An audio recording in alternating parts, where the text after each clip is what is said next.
আমরা বাবাজি মহারাজের কথা শুনবো না প যা করেছিল তাই করব? পয়ের এই কথায় বিশেষ রুচি হইল না। কার রুচি হলো একবার শুনি? কেউ বলবেন মুখ ফুটে যে হ্যাঁ আমার রুচি হলো, আর কেউ বলবেন না আমার রুচি হলো না, রুচি হয়নি আমার।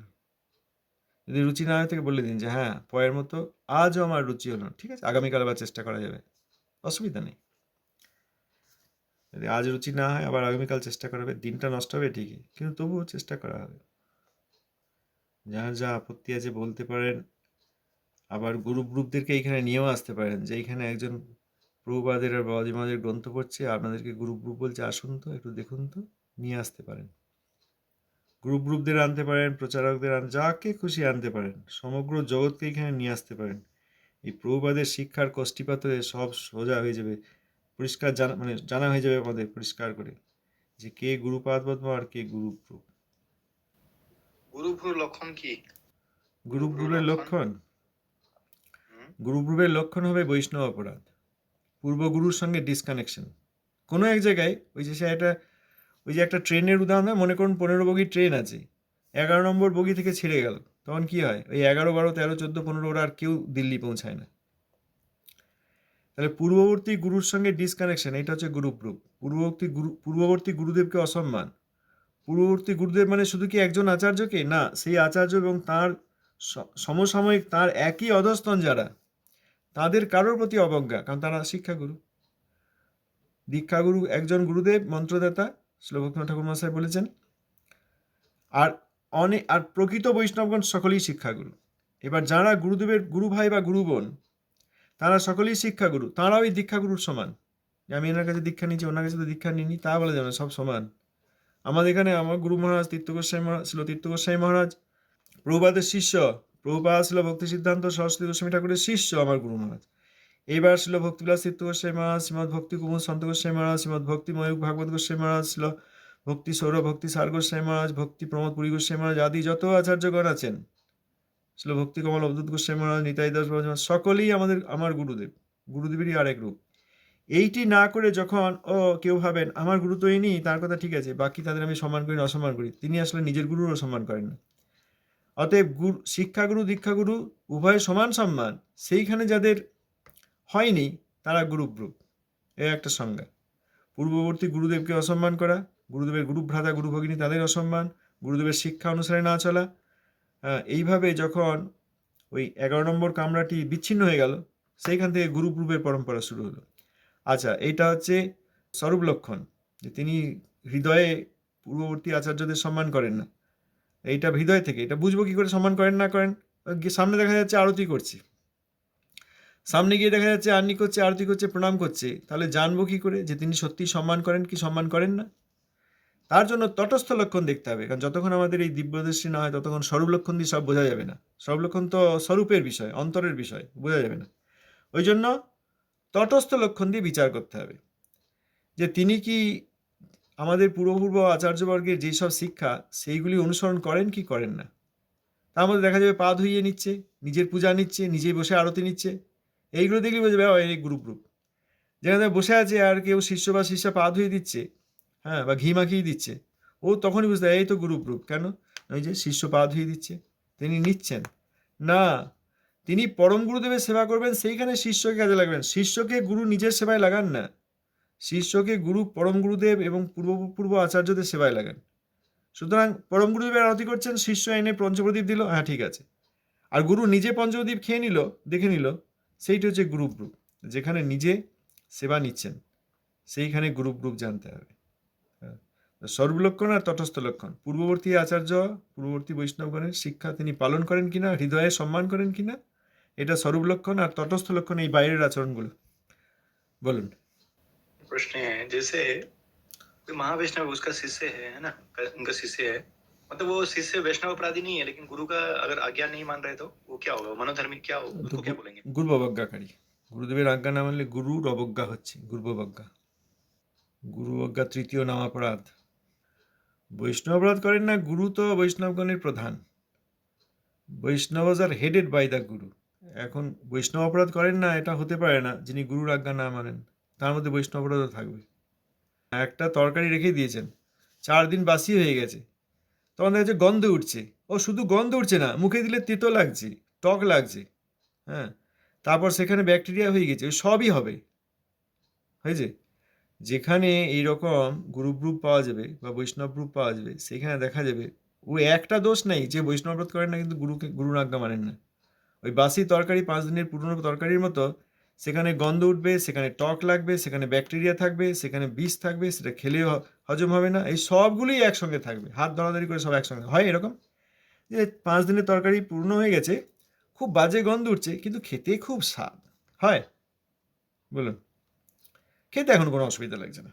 5 দিন পুরনোটা কি হয়েছে, ব্যাকটেরিয়া হয়ে গেছে তাও, কিন্তু খাতে কোনো অসুবিধা নেই, গন্ধ নাই, কিছু নেই, শুধু ব্যাকটেরিয়া হয়েছে, গন্ধ নাই, টক হয়নি, খেলে বমি আসছে না, খুব স্বাদ লাগছে, হয় এরকম। কোনোটা একটা যখন ওই হবে না গুরুবজ্ঞা, তখন সেই বৈষ্ণব অপরাধীদের একবার চূড়ামণি হয়ে যাবে, বলুন। ठीक वो হ্যাঁ, धन्यवाद प्रणाम। ধন্যবাদ। जय प्रभुपाद जी। জয় প্রভুপাদ। এইসব নিজে পালন করতে হবে, আর পঞ্চমুখ হয়ে বলতে হবে, অন্যান্য কাজে এরকম ব্যস্ত হয়ে থেকে গেলে হবে না, যে আমি খুব ব্যস্ত, কি না আমার এই কাজ আছে, ও তো কোনো কি লাভ হবে, কি লাভ হবে। এইটা বুঝে, এর জন্য হৃদয়ে যন্ত্রণা থাকা দরকার। সেদিন আমরা আলোচনা করেছি, সাধকের যন্ত্রণা থাকে, সিদ্ধেরও একটা যন্ত্রণা থাকে, যন্ত্রণা থাকেই। সিদ্ধ হয়ে গেলেও যন্ত্রণা থাকে, মুক্ত হয়ে গেলেও যন্ত্রণা থাকে, হ্যাঁ যন্ত্রণা থাকে। তবে তার যন্ত্রণা সাধকের যন্ত্রণা থেকে আলাদা। সাধকের যন্ত্রণা এইটি যে আমি এখনও অন্ধকার দেখতে পাচ্ছি, মধ্যম বৈষ্ণব অন্ধকার দেখতে পাচ্ছেন, আবার হাতে আলোও আছে। তিনি মায়ার প্রভাব দেখতে পাচ্ছেন, কলির প্রভাব দেখতে পাচ্ছেন, আবার কৃষ্ণ ভক্তির হৃদয়ে আছে। তখন তিনি অন্ধকারে আলো নিয়ে আসার মতো ওই কলিতম বিনাশ করতে গৌর কথা বলেন। যখন অন্ধকার দেখেন, বৈষ্ণব অপরাধ দেখেন, গুরুবজ্ঞা দেখেন, তখন তার হৃদয়ে খুব কষ্ট হয়, যন্ত্রণা হয়। সেই যন্ত্রণার সঙ্গে তিনি ওই প্রচারাদি করতে থাকেন। এখানে প্রত্যেকেরই, যে প্রভুপাদের বক্তৃতাবলী থেকে আগে আমরা পড়লাম, যে এখন অনেক কণ্ঠ, সহস্র কণ্ঠ এই রূপানুগত্যে উচ্চ কীর্তন করছেন। আমার কণ্ঠও যেন সেই সহস্র কণ্ঠের একটি হতে পারে, এই প্রার্থনা করা দরকার। এইটি না করলে ওই ঘরের মধ্যে আমি কিভাবে অর্চন করব, ওই প্রশ্নের মধ্যেই আমরা থেকে যাব। এইটি আগে দরকার, এইটি প্রকৃত অর্চন। হরি কীর্তনই প্রকৃত অর্চন। প্রভুপাদ বলেছেন যে হরি কীর্তনই মহাধ্যান, হরি কীর্তন মহাযজ্ঞ, হরি কীর্তন মহা অর্চন। আর হরি কীর্তন মানে মহামন্ত্র কীর্তন তো অবশ্যই, আর প্রত্যেক জীব হৃদয়ে এই যে এত বৈষ্ণব অপরাধ আর গুরুবজ্ঞা এইগুলি বাসা বেঁধে রয়েছে, তাদের সেইগুলি ক্লিয়ার করে দেওয়া। তারা শত্রু মনে করবেন, কিন্তু মিত্র হিসাবে, বন্ধু হিসাবে তবুও তাদের শত্রুতাকে সহ্য করে নিয়ে, এই বললে কি সব খুব আদর করবে নাকি? সব শত্রু হয়ে যাবে, বেশিরভাগই সব শত্রু হয়ে যাবে। তাদের মধ্যে কেউ কেউ থাকবেন, যারা প্রথমে শত্রু বলে মনে করলেও যখন প্রভুপাদের এই অপ্রাকৃত বাণী, সৌতবাণী ধীরে ধীরে শুনবেন, কোনো না কোনো দিন তাদের মঙ্গল হবে। অতএব বেশিরভাগই তো শুনবেন বা বুঝতে পারবেন না, অতএব শত্রু বেশি হবে। 1000 জনকে বললে 995 জন শত্রু হয়ে যাবে। 5 জন আস্তে আস্তে ধীরে ধীরে শুনবেন, তা ঠিকই তো বলেছিল, সময় লাগবে, 1 দিন 2 দিন 7 দিনে হয়তো হবে না, 10 বছর লাগে কারো কারো। এই কাজটি যদি আমরা না করি, তাহলে এই ঘরে বসে ওই 64 ভক্তঙ্গের কিছু অঙ্গ যাজন করা হবে হানির সঙ্গে, যদিও তাতে অসুবিধা নেই, কিন্তু অঙ্গিতে অসুবিধা হয়ে যাবে। সকলেই এই কাজে, সকলেই এই সেবায় অংশ নিন, এই আমার প্রার্থনা। এটি টপ প্রায়োরিটি। অনেক জিজ্ঞেস করি কখনো কখনো, এটা কি করলেন, এটা কি হলো, না সময় হয়নি বা করা হয়নি। খেয়েছেন, খাওয়া দাওয়া করেছেন, শ্বাস প্রশ্বাস নিচ্ছেন, প্রতি মুহূর্তে অক্সিজেন নিচ্ছেন, কতবার জল পান করেছেন গত 5 দিনে, কতবার খাওয়া দাওয়া করেছেন, কতবার অর্থাদি রোজগার করতে গিয়েছেন, সেই অর্থাদি রোজগার বা অন্যান্য বিষয়ে পাড়া প্রতিবেশী বাড়ি সবার সঙ্গে সম্পর্ক ঠিক রেখে চলেছেন, কিন্তু হরিকথা না, তার সময় হয়নি। আর কি করেছেন? ভালো করে অর্চন করেছি। আর এই হরি কীর্তনে কারোর কোনো আগ্রহ নাই। যিনি প্রভুপাদের এই কথা নিজে কীর্তন করবেন এবং অপরের মঙ্গলের জন্য প্রচেষ্টা করবেন, প্রভুপাদ তাঁর প্রতি প্রসন্ন হবেন, এটা আমার প্রার্থনা। এখানে যা বলার বুঝে নিন, এখানে যা বলার, বিরোধ করার, সন্দেহ দূর করার, যা কিছু করার, শত্রুতা করার, ঝগড়া করার করে নিন। তারপর সেটেল হয়ে গিয়ে আমার প্রার্থনা যে নিজে বুঝে আর সকলকে বুঝিয়ে দিন। ভারত ভূমিতে হইল মনুষ্য জন্ম যার, জন্ম সার্থক করি করো পরোপকার, এই যেটি আমাদের জন্য, সেই জিনিসটা আমরা পড়লাম 2 দিন আগে। পরোপকার কখন হবে? ধন্যবাদ প্রণব বাবু। হ্যাঁ দি, ধন্যবাদ বলুন। এই শ্লোকের তাৎপর্য দুটো শ্লোক একসঙ্গে করে মাথার মধ্যে হেভি খেলছে। হ্যাঁ, আমি তো প্রথমে ভাবছি যে কি ব্যাপার এরকম, আমরা তো শুনেছিলাম এইরকম, তার মানে আমরা ভাবছি যে কিরকম হচ্ছে এটা, আর এখানে বহুবাদ এরকম বললেন কেন। এখন বুঝতে মানে পরে যখন আপনি জিনিসটা পুরোপুরি বুঝিয়ে দিলেন তখন বুঝলাম যে আগে আমাদের নিজের জীবন সার্থক করতে হবে, করে তারপরে পরের উপকার করতে হবে। হ্যাঁ, আর যখন নিজের জীবন সার্থক হয়ে যাবে পরের উপকার করতে পারবো। ওই জন্য দুই জায়গায় দুই রকম কথা। হ্যাঁ, দুই জায়গায় দুই রকম, ওই ওই কথাটার ওই আসলেই মানে ছাত্রের জন্য আর পাস করে যাওয়া, মানে শিক্ষানবিশ ছাত্রের জন্য আর পাস করে যাওয়া ছাত্রের জন্য। হ্যাঁ, হ্যাঁ, একটা ছাত্রের জন্য একটা শিক্ষকের জন্য দুটোই আছে। হ্যাঁ, কথাটা খুব সুন্দর। শিক্ষানবিশ আর ছাত্র। আমার আরেকটা জিনিস জানার ইচ্ছে, হ্যাঁ, হ্যাঁ হ্যাঁ বলুন। হ্যাঁ, হৃদয়ের জীবনে কিছু বলতে চাইছেন, শুনে নিন ওনারটা। না, আমি ভাবছিলাম যে প্রিন্টিং মিস্টেক বলে। না, না, আমি ওটাই ভাবিনি, আমি ভাবছি নিশ্চয়ই এর কোনো অন্য মানে আছে। তবে আমি এটাই আমার ভাবছি, মনে কারণ হয় পরবর্তীকালে এই যে বৈষ্ণব অপরাধীরা যখন এইসব আবার রিপ্রিন্ট করার চেষ্টা করবে, ও কেউ না কেউ দেখবে যে শ্রী চৈতন্য চরিতামৃতে যেটা আছে এতদিনের আগের বার আমাদের প্রিন্টিং মিস্টেক হয়েছিল, চলো কারেকশন করে দিই। এটা একদিন একদিন 10 বছর 100 বছর কোনো এক সময় পরে এটা দুর্ভাগ্যবশত হওয়ার সম্ভাবনা রয়েছে। তবে তার আগে এইসব গ্রন্থ অপ্রকটও হয়ে যাবেন, আর বেশি দিন পাওয়া যাবে না। প্রভু, আমার অন্য একটা বিষয় জানার, বলুন। যে অর্চন, আমরা গৃহে যে অর্চনটা করি, হুম, হ্যাঁ, সে যেভাবেই করি সে ভাবের কথা আমি বলবো না, হ্যাঁ, করার কথা বলছি যে অর্চন তো আমরা করি, মানে মঙ্গল আরতি থেকে শুরু করে সন্ধ্যা আরতি পর্যন্ত যা যা নিয়ম কানুন আছে সেগুলো আমরা যে যেমন ভাবে আমি পারি সেইভাবে করার চেষ্টা করি। হুম। তো অর্চন অর্চন না বন্ধ কি করে করা যাবে? ও, বন্ধ করতে হবে না। অর্চন তো করতেই হবে। না না না, বন্ধ করতে অর্চন হবে তো না। করতেই হবে। হ্যাঁ, হ্যাঁ, বন্ধ করতে হবে না। অর্চন তো করতেই হবে। হ্যাঁ। আপনি বন্ধ করার মানে আপনার প্রশ্নটা ঠিক কি? মানে আপনি যে বলছেন যে হরিনামই সব থেকে গুরুত্বপূর্ণ, আহ, এবার আমি এটা বোঝাতে চাইছি অর্চন করতে যেমন আমার প্রায় 1.5 ঘন্টা সময় লাগে, হ্যাঁ, হ্যাঁ 1.5 ঘন্টার সময়টা আমি অর্চনে ব্যয় করছি, হ্যাঁ। তাহলে আমি যদি অর্চন না করে হরিনাম করি, এই ব্যাপারটা আমি বুঝতে চাইছি। এইখানে অনেক বিষয় আছে, প্রভুপাদের অনেকগুলি পত্র হ্যাঁ, আছে এই বিষয়ে। অর্চনকারীর জ্ঞাতব্য এই বলে একটি পত্র আছে, দেখবেন। আচ্ছা তারপর আচ্ছা, অন্যান্য হ্যাঁ, পত্রের মধ্যে প্রভুপাদ অনেক শিক্ষা দিয়েছেন। আবার শ্রী শ্রী শ্রী সরস্বতী সংলাপে অর্চন এবং ভজন সম্বন্ধে বলেছেন। আচ্ছা হ্যাঁ, হরিকথামৃত এইসবে সব জায়গাতেই অর্চন ভজন সম্বন্ধে বলেছেন। সেখানে প্রথম কথা বলেছেন গৃহস্থ মাত্রই অর্চন করা কর্তব্য, হ্যাঁ 1 নম্বর। দ্বিতীয় হ্যাঁ, হচ্ছে যে অর্চন কিভাবে করতে হয়, সেখানে হরিনাম মুখে অর্চন করতে হয়, প্রথমে ধ্যানে অর্চন করে নিয়ে তারপর সাক্ষাতে গিয়ে অর্চন করতে হয়। হ্যাঁ, হ্যাঁ, হ্যাঁ, হ্যাঁ, আচ্ছা, তারপর অর্চনে প্রভুপাদ বলেছেন অর্চনকারীর মধ্যে তবুও স্থূল সূক্ষ্ম কিছু ধারণা থাকে। এই যে আমি হাতটা বাড়াচ্ছি, হাতটা দিয়ে তুলসী দেওয়া হলো কৃষ্ণের চরণে, এখানে কৃষ্ণের চরণ অপ্রাকৃত, আর আমার হাতের মধ্যে এখনো প্রাকৃত ভাবনা আছে, মানে এই রক্তমাংস হাড় দিয়ে তৈরি হাত। হ্যাঁ, হ্যাঁ, সুতরাং অর্চনকারী এই যে তার প্রাকৃত হাত নিয়ে গিয়ে অপ্রাকৃত কৃষ্ণের চরণে দিলেন, এখানে কোথাও একটা অসুবিধা থাকতে পারে প্রথম অর্চনকারী। ভাববে কৃষ্ণের চরণ তাহলে অপ্রাকৃত নয়, কারণ আমি তো এই তো সামনেই ছুতে পাচ্ছি, দেখতে পাচ্ছি। হ্যাঁ, আচ্ছা, বা ভাববে কৃষ্ণের চরণ অপ্রাকৃত আর নিজের হাত এখনো প্রাকৃত, অতএব প্রাকৃত অপ্রাকৃত স্থূল শরীর এবং সূক্ষ্ম, অর্থাৎ এই সূক্ষ্ম শরীর মন বুদ্ধি অহংকারের দ্বারা যে ধারণা ভগবত বিগ্রহ, ভগবানের সেবা ইত্যাদি, তুলসী চন্দন, এখানে স্থূল সূক্ষ্ম ভাবের একটা পার্থক্য থেকেই যায়, এটা থাকে। এটাই তো হানি, এটা তো রূপসাইপাদ বললেন এইটা হানি হচ্ছে, সেখানে প্রাকৃত অপ্রাকৃত ধারণার অসুবিধা হচ্ছে না। তবুও এতে কোনো অসুবিধা নাই।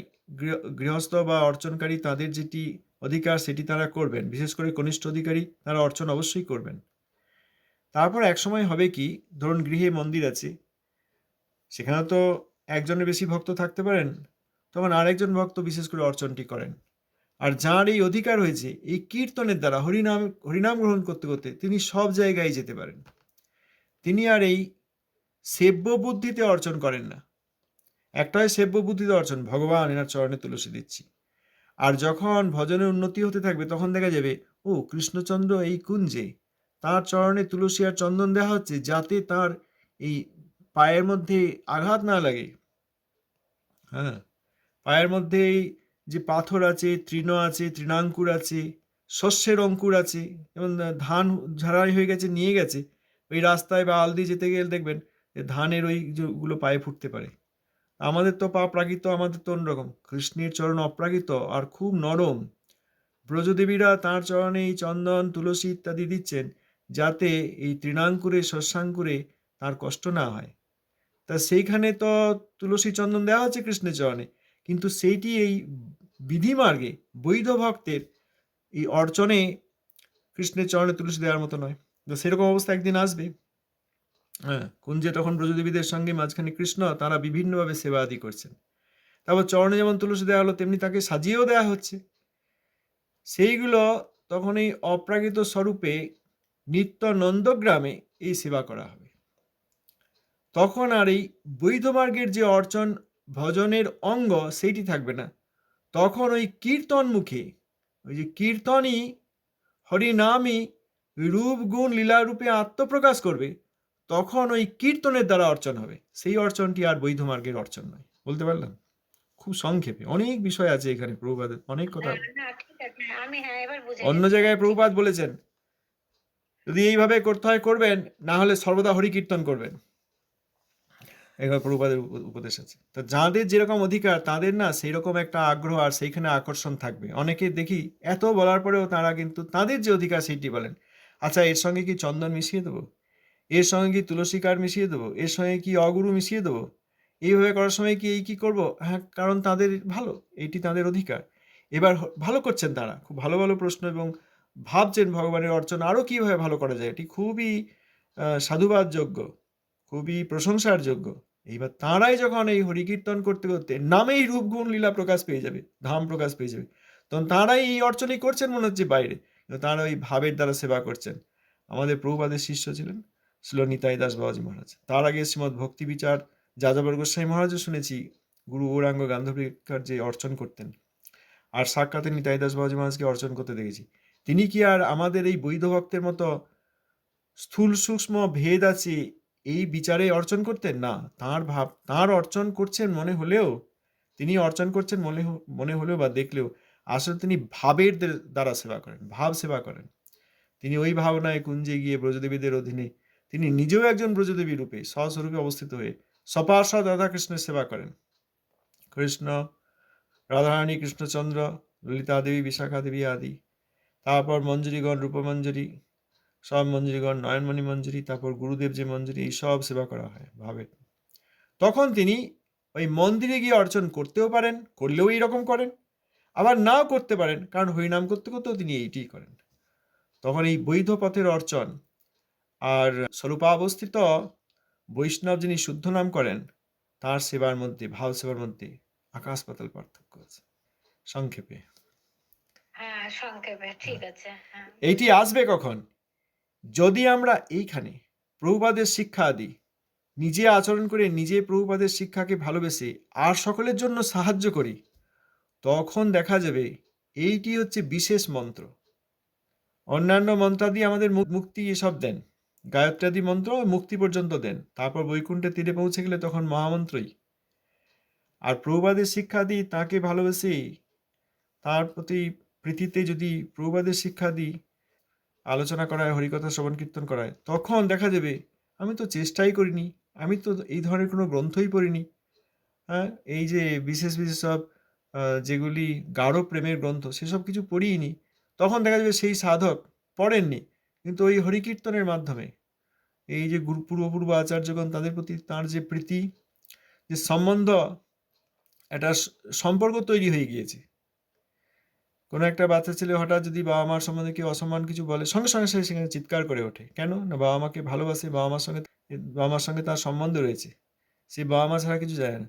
সেই রকম যদি কোনোদিন আমরা প্রভুপাদের শিষ্যগণ তাদেরকে ভালোবাসতে পারি, ওইগুলো সব স্বাভাবিকভাবে অটোমেটিক্যালি এসে যাবে। এইগুলোর জন্য আলাদা করে আর কোথাও চেষ্টা করতে হবে না। যাদের এইসব বিষয়ে আগ্রহ আছে, আমার প্রার্থনা কৃপাপূর্বক প্রভুপাদের কথা এখনও জগতে রয়েছে এই গ্রন্থরূপে, এইসব কথা ভালো করে শুনে যতজনের সম্ভব তাদের হৃদয় থেকে, বিশেষ করে এখন গুরুগ্রুপ আর বৈষ্ণবগ্রুপে ছেয়ে গিয়েছে, তাদের উপকার করতেই হবে। তাদের উপকার করলে সেই সব জীব হৃদয় সেই সব অপরাধ থেকে মুক্তি পাবেন একদিক, এবং শুদ্ধ ভক্তের সঙ্গ পেয়ে শুদ্ধ ভক্তি আচরণ করবেন। অতএব জীবের প্রতি খুব সহায়তা করা হবে। তারাও আমারই মতো, আমি যেমন বিভিন্নাংশ সামান্য জীব অনুচিত, তারাও তাই। তাদের সঙ্গে আমার অচিন্ত্য ভেদাভেদ সিদ্ধান্তে কোনো পার্থক্য নাই স্বরূপগত। হ্যাঁ, যেমন এক ভাই আর এক ভাইকে, প্রকৃত ভাই, সহায়তা করেন। হ্যাঁ, অর্থ না থাকলে সহায়তা করেন, পড়াশোনা না পারলে শিখিয়ে সহায়তা করেন, চলতে না পারলে চলতে সহায়তা করেন। হ্যাঁ, সঙ্গে থাকেন, সমাজে কোনো অন্যান্য চাপ সমস্যা এলে ভাই ভাইয়ের পাশে দাঁড়ায়। সেরকম প্রত্যেক আত্মাকে মঙ্গল করবেন, তবে তো স্বরূপে অবস্থিত হলে তবে তো বোঝা যাবে। আর একটা দিক হবে, সেটা হচ্ছে গুরুবর্গের যে অবমান হচ্ছে সেই প্রবাহটি বন্ধ হবে। এটি খুব গুরুত্বপূর্ণ। দুটি লাভ হচ্ছে হরিকীর্তনে, বিশেষ করে দুটি লাভ হয়ে যাচ্ছে। একটা তো নিজের উপকার হচ্ছেই, আর এই নিজের মঙ্গল হচ্ছে, অন্য আত্মার মঙ্গল হচ্ছে, এবং যে বৈষ্ণব রূপের স্রোত চলেছে, বিশেষ স্রোত, বৈষ্ণব অপরাধ এবং বৈষ্ণব রূপদের দ্বারা বৈষ্ণব অপরাধ, গ্রুপ রূপদের দ্বারা গুরুপাদ পদ্মের চরণে অপরাধ, এইগুলি চলছে, এইগুলি বন্ধ হবে। এর চেয়ে বড় সেবা আর নাই। প্রভুপাদের শিক্ষার সঙ্গে কোনো যোগ নাই, সেখানেও দেখা যাচ্ছে তাদেরকে গুরু বলে অতিমানন করছে। এটা হয় কি করে? একজন শিক্ষক পড়াচ্ছেন, বইয়ের সঙ্গে কোনো যোগ নাই, তবু সেই শিক্ষকের ক্লাসে গিয়ে শিক্ষক করা হচ্ছে, শিক্ষকের কথা শোনা হচ্ছে, সেই শিক্ষককে শিক্ষক দিবসে সম্মান করা হচ্ছে, সেই শিক্ষককে বিজয়ার পর প্রণাম করা হচ্ছে, সেই শিক্ষকের সঙ্গে দেখা হলে সম্মান করা হচ্ছে, তার সঙ্গে সম্পর্ক রাখা হচ্ছে, তার শিক্ষাদি নেওয়া হচ্ছে, কিন্তু বইয়ের সঙ্গে তার কোনো যোগ নাই। তিনি 2 আর 2 9 বলছেন, তাকেও ওই শিক্ষক বলা হচ্ছে। কি করে হচ্ছে? প্রভুপাদের শিক্ষা, প্রভুপাদের যে আচরণ, সেইগুলি নেই। কি সাহস আজকালকার লোকজন আচার্য পদে বসে গিয়ে আরতি নিচ্ছে! প্রভুপাদের শিষ্যদের তো এরকম দেখা যায়নি। আমার গুরুমাজ কখনো ওই আরতি করেছেন আমি কখনো দেখিনি কেউ। আমার গুরুমাজকে আরতি করছেন কেউ কোনোদিন দেখিনি। হ্যাঁ, তারপরে ছিল তীর্থ গোস্বামী মহারাজ, তাঁর আবির্ভাব তিথি জানতে পেরে গিয়ে কেউ একজন, প্রথমত তো জানা যেত না কোনোভাবেই, যদি জানতে পেরে গিয়ে তাঁর গলায় একটি মালা দিতে গেলে সঙ্গে সঙ্গে হাতটি ধরে সেই মালাটি নিয়ে গিয়ে প্রভুপাদকে পরিয়ে দিচ্ছেন। আর সেই সব ক্ষেত্রে লোকেরা নিজেরা আরতি নিচ্ছে, এটা হয় কি করে? সেইটা লোকজন মেনে নেয় কি করে? সেই আরতি লোকেরা করে কি করে? বোঝা যাচ্ছে না? মানে একবারে স্থূলভাবে গুরুবজ্ঞা, শ্রৌতবাণীর নিন্দা। আর স্বরূপ লক্ষণ থেকে বুঝতে হবে না যিনি অন্তরে এনার কি আছে পূর্ব আচার্য সম্বন্ধে, আর তার বই পড়ে দেখতে হবে না তিনি নিতাইকে কি বলেছেন, তিনি নরোত্তম শ্যামানন্দ শ্রীনিবাস আচার্য প্রভুকে কি বলেছেন, তিনি ভক্তিবিনোদ ঠাকুরকে কি বলেছেন, তিনি জাহ্নবামাকে কি বলেছেন, তিনি প্রভুপাদকে কি বলেছেন, তিনি তার নিজের গুরুকে কি বলেছেন, তিনি তার গুরু ভাইদের প্রতি কি ব্যবহার করেছেন, এ আর দেখতে হবে না। সেই সব কলির পরম্পরায় আজকাল কি হচ্ছে এটা দেখেই তো সকলের বোঝা উচিত। সেখানেও তিলক সেবা করে কি করে তারা তাদের অনুসরণ করেন, এটা তো আমি কিছুতেই বুঝতে পারছি না। যদি একজন শিক্ষিত ব্যক্তি থাকেন, তিনি জানেন 2 আর 2 যোগ করলে 4 হয়, আর দেখা গেল ওই ডাকবাংলোর মোড়ে ওইখানে একজন শিক্ষা দিচ্ছে 2 আর 2 যোগ করে লিখছে 9, তবু সবাই সেইখানে সেই শিক্ষক আর ক্লাস করছি, পড়াশোনা করছি, অঙ্ক শিখছি বলে যাচ্ছে। এটা হয় কি করে? এই একবারে কলির ভয়ঙ্কর প্রভাব। এই জন্য এদেরকে কলি মূর্তি বলা হয়। যে কলি বলা হয়, এমনি বলা হয় কি আমার কি ব্যক্তিগত কোনো রাগ রোষ আছে নাকি? তারা কি আমার প্রতিবেশী ছিলেন যে প্রাচীরটা এদিক ওদিক চাপিয়ে দিয়েছেন? কোনো ব্যক্তিগত শত্রুতা আছে নাকি? না, তারা প্রভুপাদের বিরোধ করছেন, এই জন্য তাদের কথা বারবার আসে। আর সেইখানে হাজার হাজার লোক যাচ্ছে, হাজার হাজার লোক। এটা অসহনীয় অপরাধ।